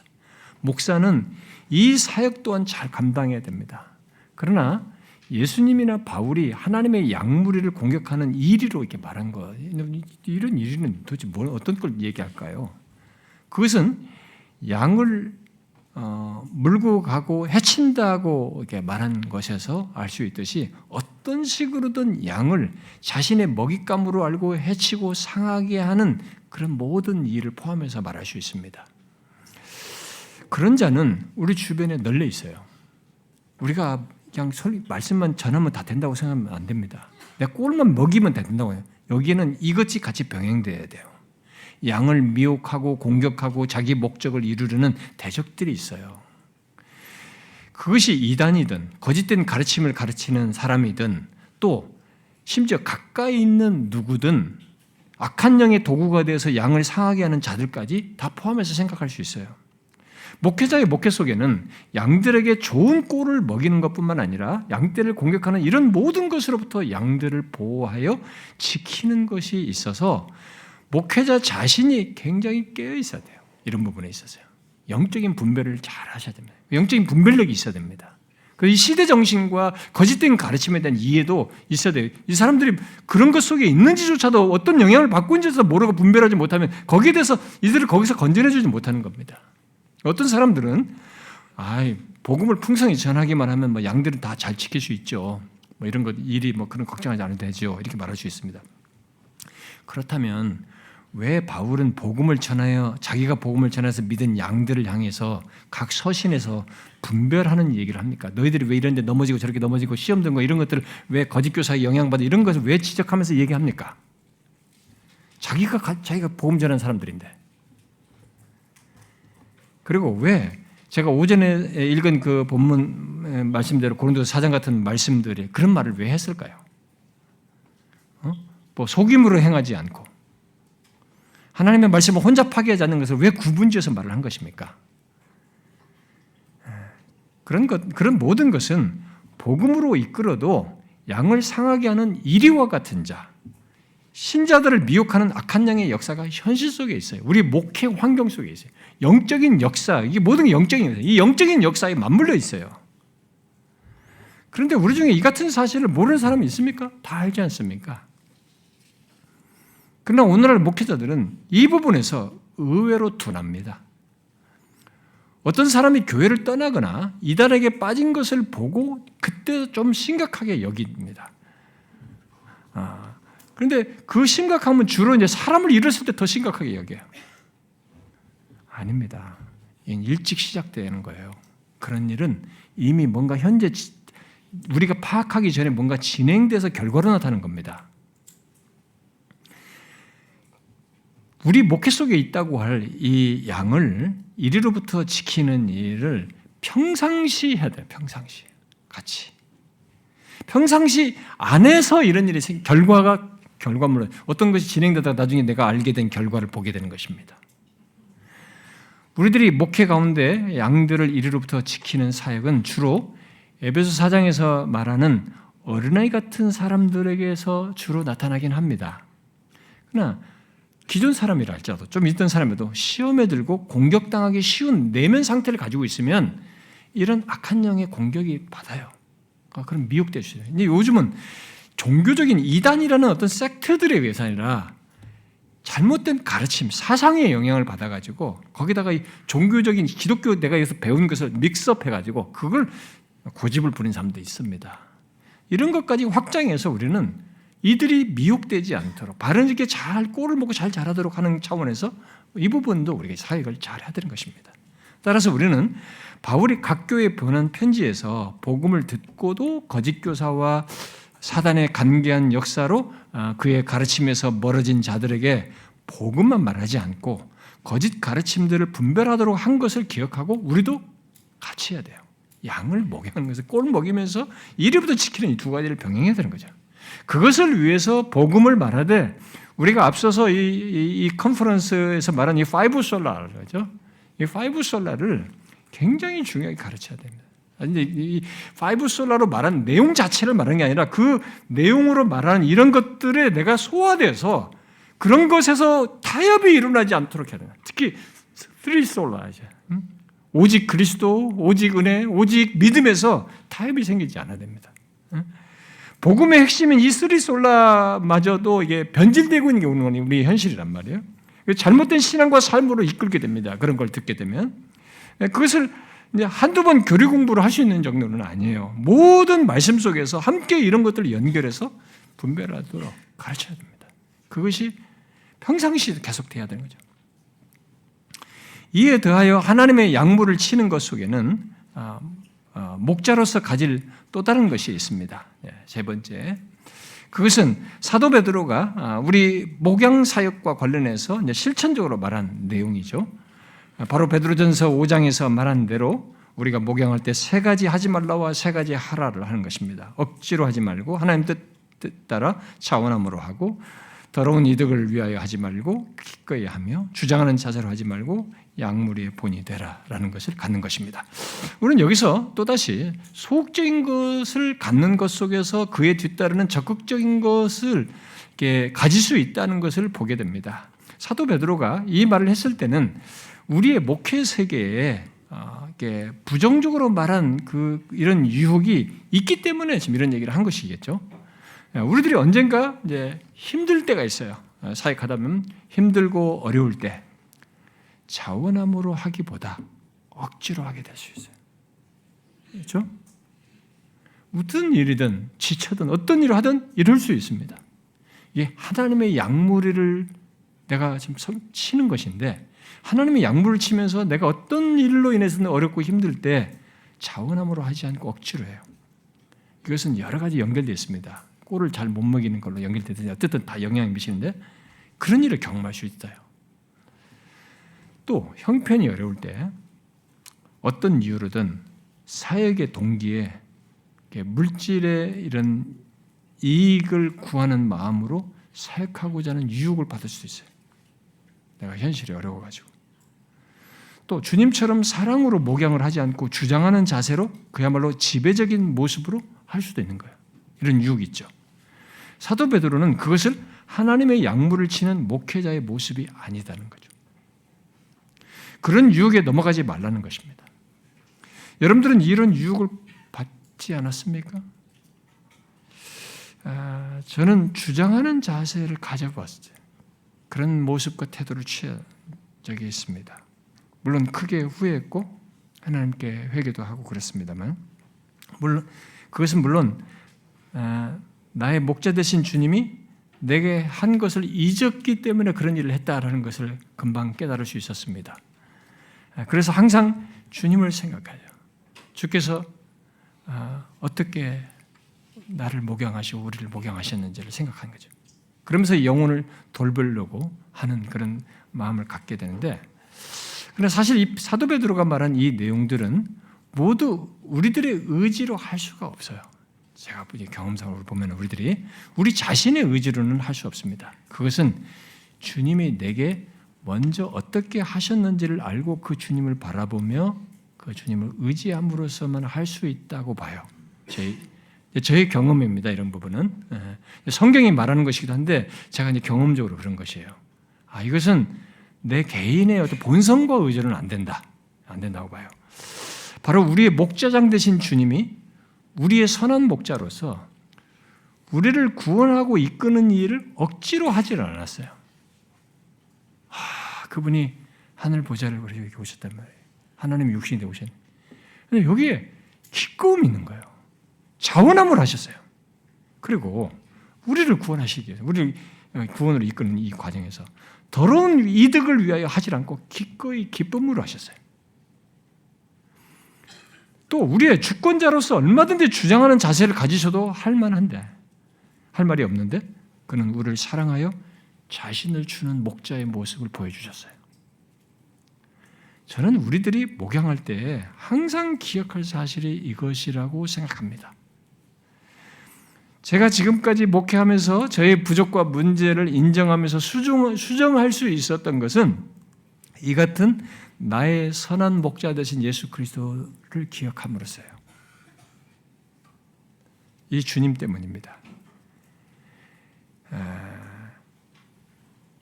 그러면 여러분들이 약물을 칠 때 항상 먼저 내게 그러하신 주님을 기억해야 됩니다. 여러분 목사가요 어느 정도 되면 자존심도 있잖아요. 그러면 다 처음부터 와서 양육됐고 말이야 어렸을 때부터 와서 이렇게 제 밑에서 배웠고 이렇다 이런 사람들이 저한테 싫은 소리 하면 내가 자존심 상할 수도 있잖아요. 어떤 면에서 불편할 수도 있잖아요. 내가 주장하는 자세를 취할 수도 있잖아요. 네, 그런 것이 다 꺾이고 누가 이렇게 지적을 해도 제가 수용할 마음이 있고 일단 틀린 말을 해도 일단은 수용하는 자세를 취하고 내가 이렇게 할 수 있는 것은 내 본성은 아닙니다. 그건 저의 본성이 아니에요. 저 성질이 워낙 더러웠기 때문에 지금도 더럽죠 사실. 너무 더럽고 그렇게 과격하죠 사실. 저는 과격한 사람이거든요. 옛날부터 과격한 그런 것이 있었는데 근데 성질이 워낙 더럽고 과격한데도 이런 것을 내가 이렇게 수능을 하는 것은 저는 이 주님 때문이에요. 주님이 저를 이런 목자로 저를 대하셨어요. 억지로 하지 않으셨고 기꺼이 하셨고 자신을 내어주는 사랑으로 저를 목양하셨어요. 그러므로 우리가 약물을 칠 때 항상 이러하신 주님을 생각해야 돼요. 그렇게 자원해서 기꺼이 자신을 주는 사랑으로 우리를 목양하신 주님을 생각해야 돼요. 우리는 그 주님을 기억하며 사도 베드로가 말한 실천적인 내용을 마음 깊이 수용하여 갖고자 해야 되는 것입니다.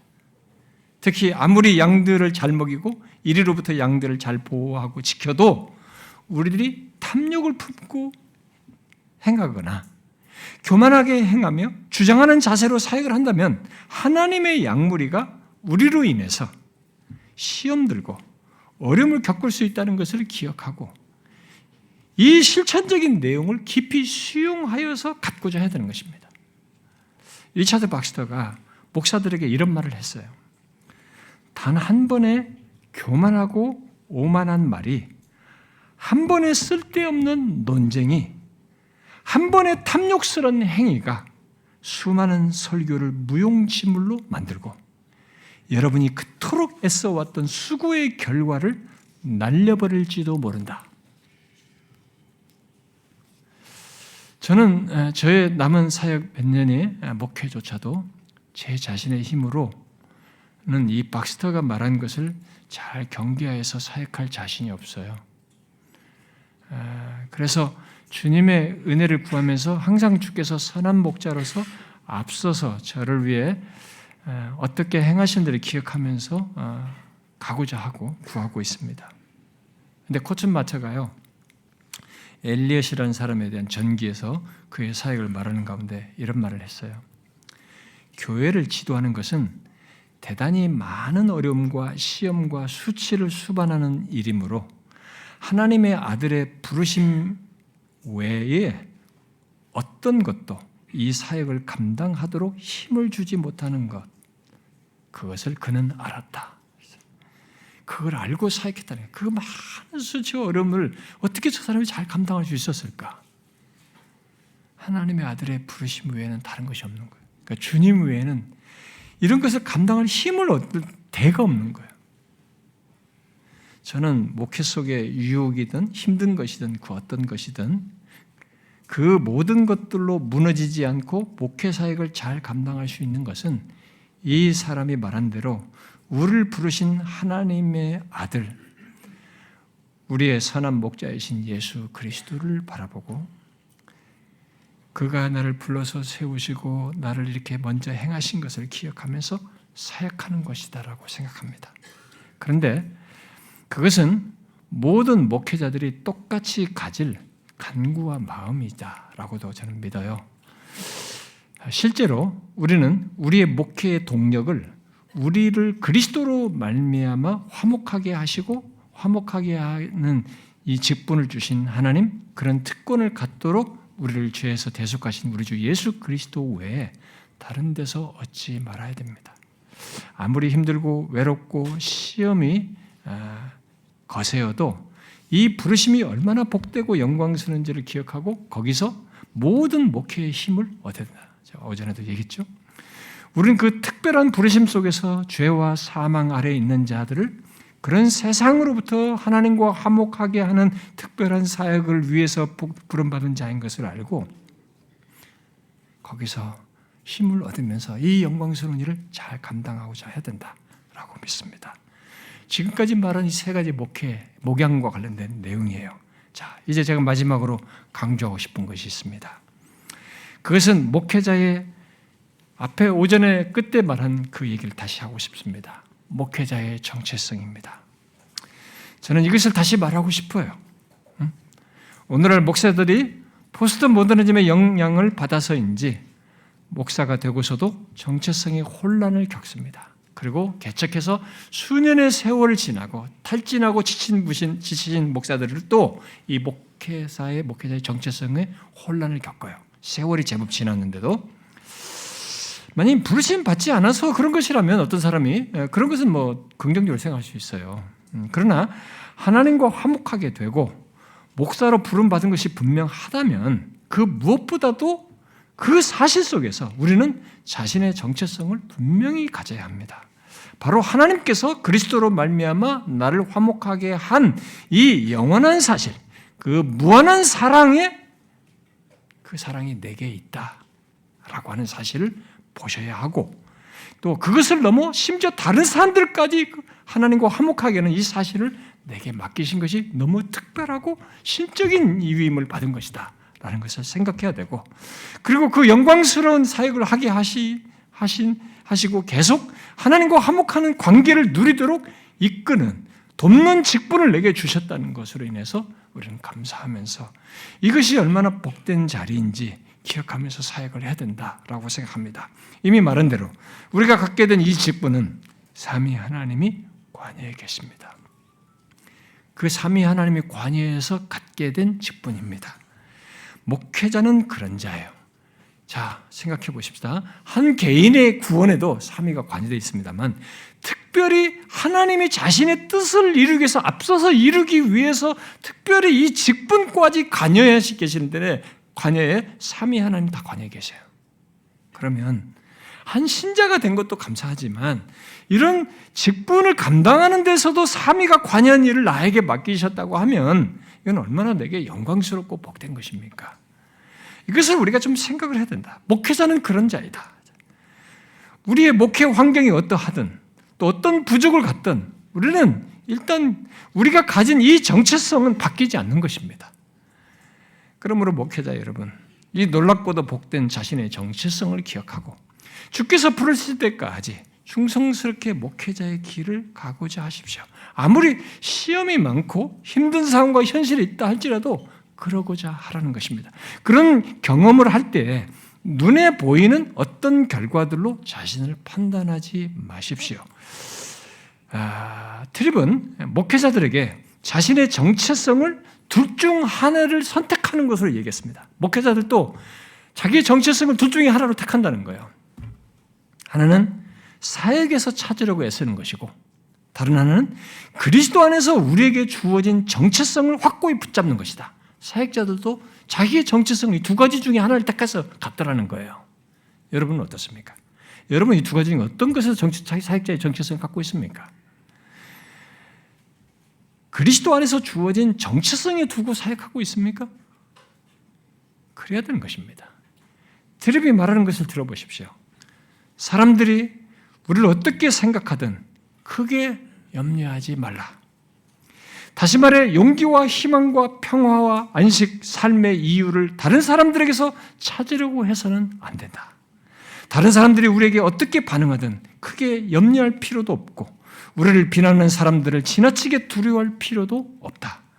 목회자가 사람들의 감사와 존경의 의지의 사역을 해나간다면 큰 위험을 자초하는 결과를 낳을 것이다.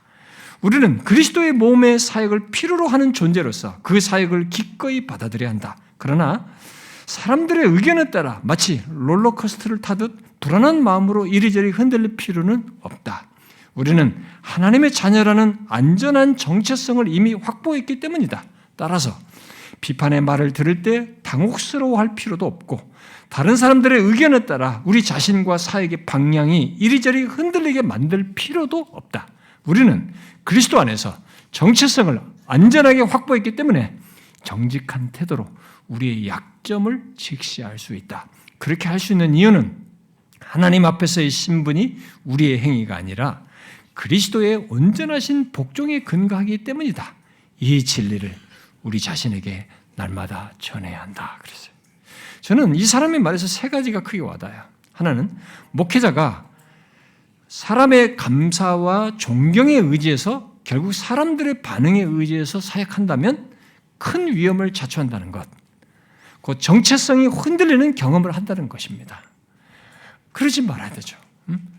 그리고 두 번째는 그리스도 안에서 가진 우리의 정체성이 너무 확실하기에 우리의 약점에 대해서 정직하게 직시할 수 있다는 것입니다. 진실로 그리스도 안에서 화목하게 된 사실로 인해서 또 그런 자로서 목회자 된 것으로 인해서 우리는 우리의 약점을 정직하게 직시하면서 감당하고자 해야 됩니다. 그것을 감출 필요가 없어요. 방어할 필요가 없습니다. 인정하면서 그리스도께서 그 모든 것을 아시고 구속하신 것을 힘입어서 사역하고자 해야 됩니다. 저도 자존심 내려놓는 거예요. 받아들인 것입니다.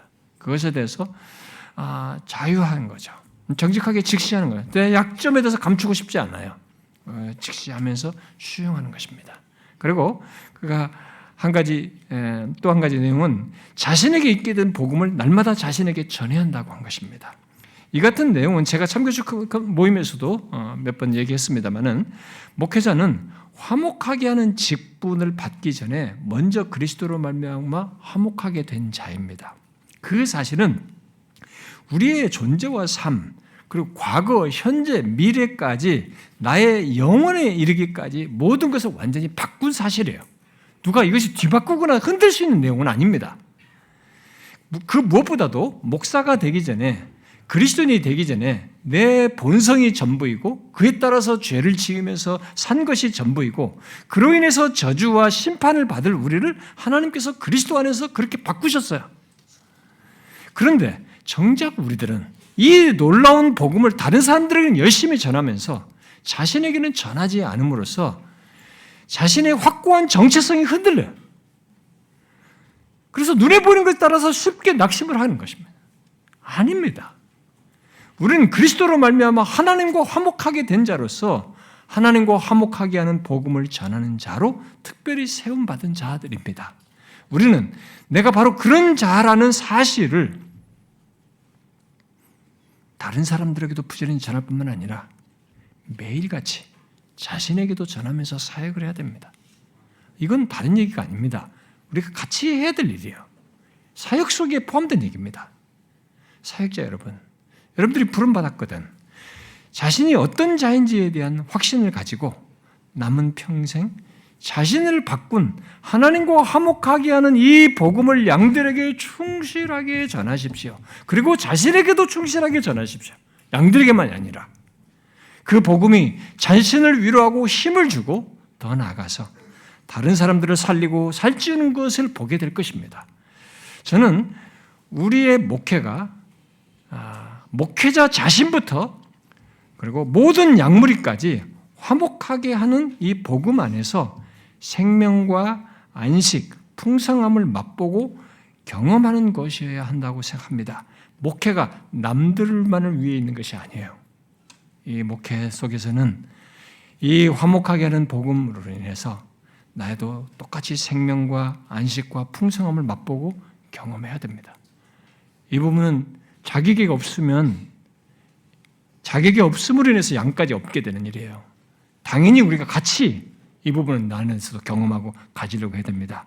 그러므로 죄로 멸망할 영혼들이 하나님과 화목할 수 있다는 이 기쁜 소식을 이 세상 모든 사람과 또 하나님의 양무리와 함께 목회자 자신에게 전하는 것을 목회에서 가장 중요하게 여기셔야 합니다.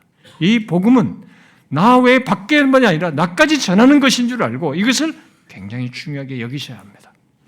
그러면 그 복음으로 인한 구원의 역사뿐만 아니라 영혼의 안식과 풍성함, 위로와 기쁨, 소망 또한 보고 경험하게 될 것입니다.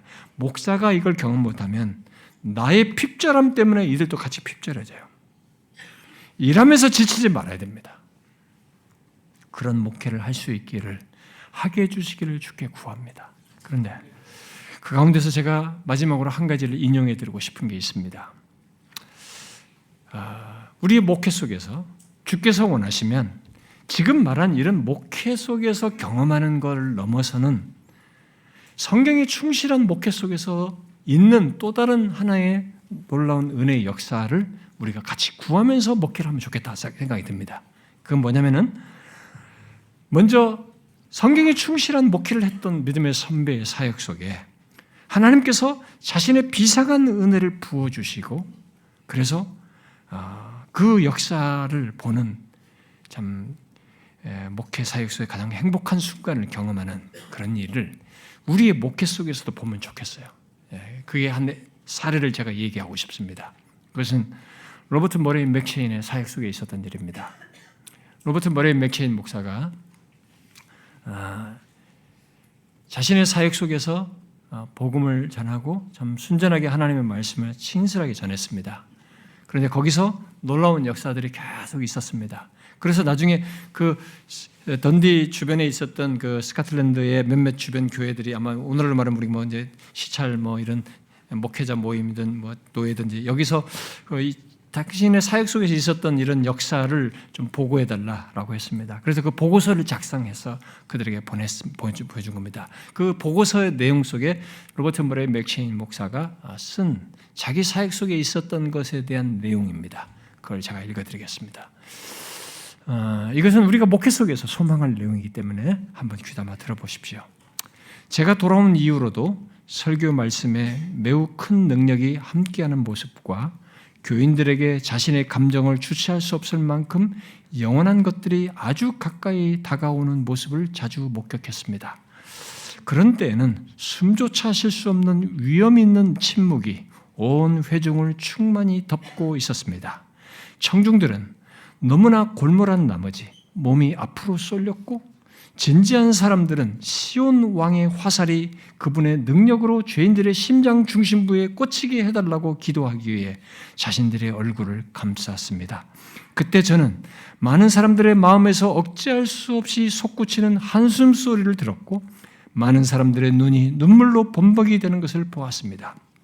한편 깊은 장엄함이 전체 회중을 충만히 채우고 있는 가운데 회중 사이사이에서 크게 흐느껴 오는 소리도 들었습니다.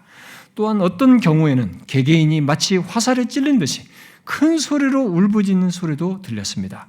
이처럼 장엄한 장면들은 서로 다른 사역자들의 설교 아래에서뿐만 아니라 가장 부드러운 복음의 초청 아래에서도 일어났습니다.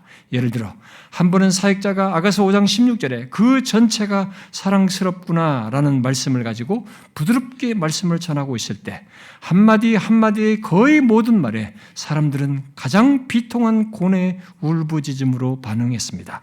저는 그때 너무나 압도당해 걷지도 못하고 자기 혼자는 서지도 못하는 사람들도 보았습니다.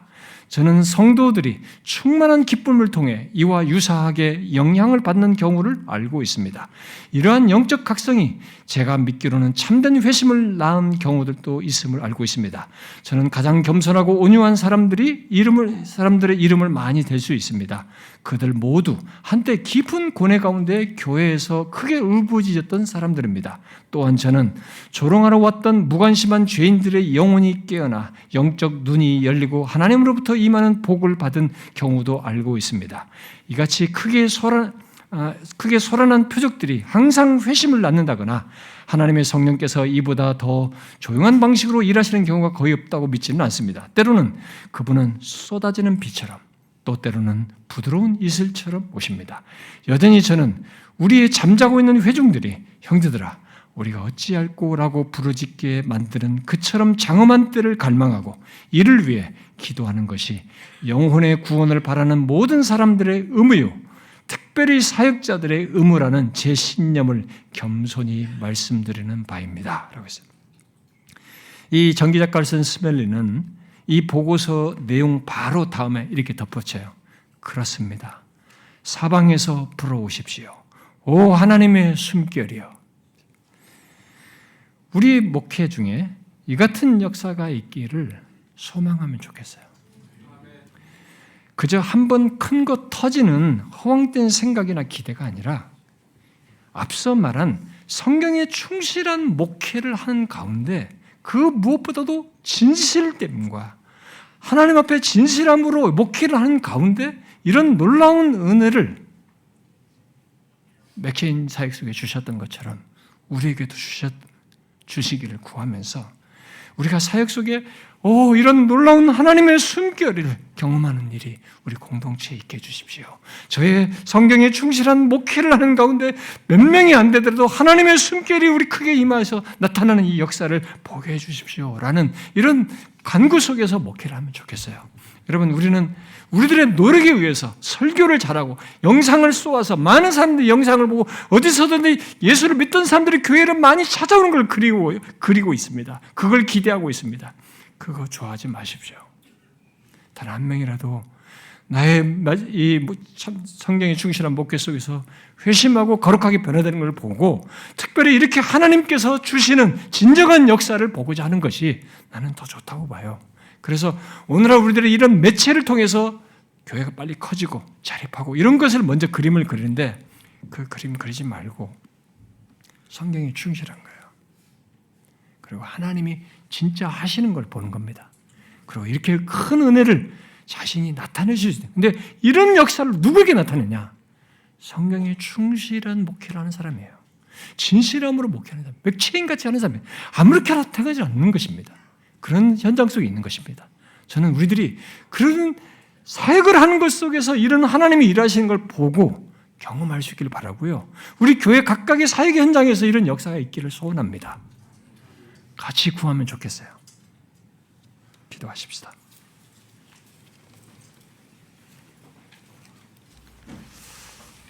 우리 한배 이걸 우리가 성경에 충실한 목회 쉽지 않을 수 있지만 하나님의 말씀을 거스르면서 사역을 잘할 수는 없는데 우리가 이것을 잠깐만이라도 기도하십시다. 우리가 성경에 충실한 목회를 오늘 말한 이런 것들을 어려워도 인내하며 잘 가게 해주시고 그런 가운데 하나님이 이렇게 자신의 임재를 비상하게 나타내시는 역사를 우리 목회 속에서 보게 해달라고 좀 구하면 좋겠습니다. 우리 다 같이 잠깐 기도하십시다.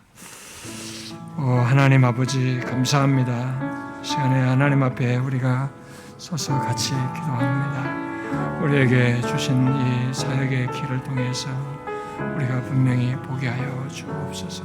하나님이 일하시는 것을 분명히 보기를 원합니다. 하나님이여 우리에게 그런 역사를 꼭 보게 하여 주옵소서.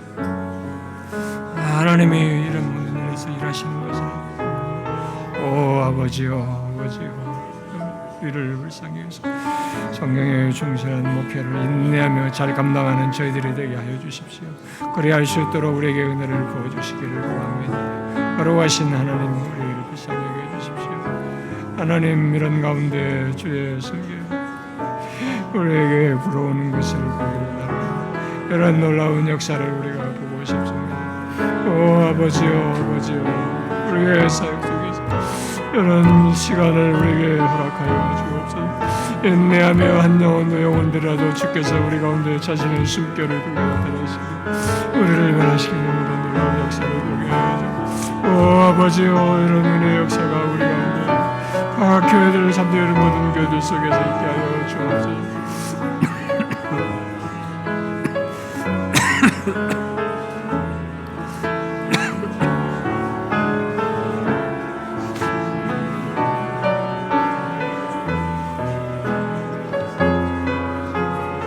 아버지 우리에게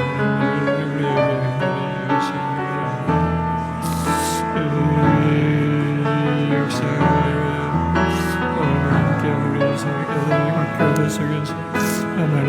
거침없이 있는 것을 아버지 우리를 향하여 자비와 긍휼을 보시옵소서. 하나님 오시옵소서. 이들의 사역에 지시지 않고 무너지지 않도록 하나님이 함께 하시는 사역, 삼위 하나님이 계신 사역, 삼위 하나님이 관여에 계시고 삼위 하나님께 의존된 목회 사역이 이루어지고 이걸 주님 이렇게 잘 감당하는 우리 모두가 되게 하여 주시고 주의 은혜를 꼭 보게 하여 주시옵소서.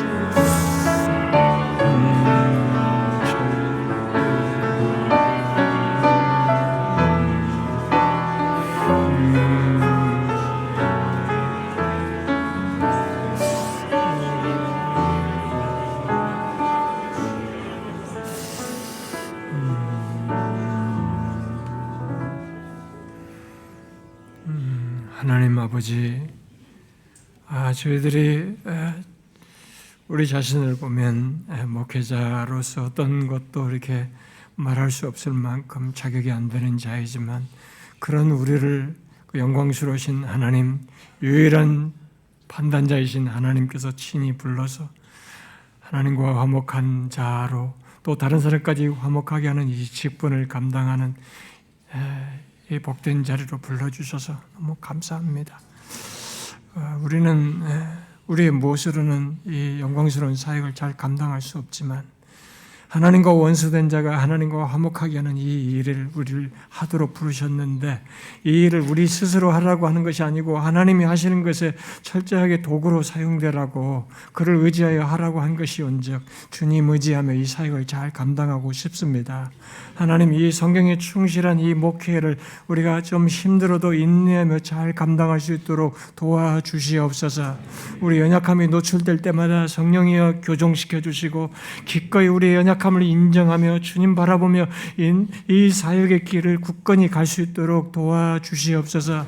그런 가운데 성경에 충실한 목회를 하는 중에 하나님이 자신의 임재를 비상하게 나타내셔서 정말 하나님이 하셨다라고 하는 것을 보는 그 공동체적으로 이것을 보는 그런 은혜를 우리도 경험하게 하여 주옵소서. 예수 그리스도의 이름으로 기도하옵나이다. 아멘.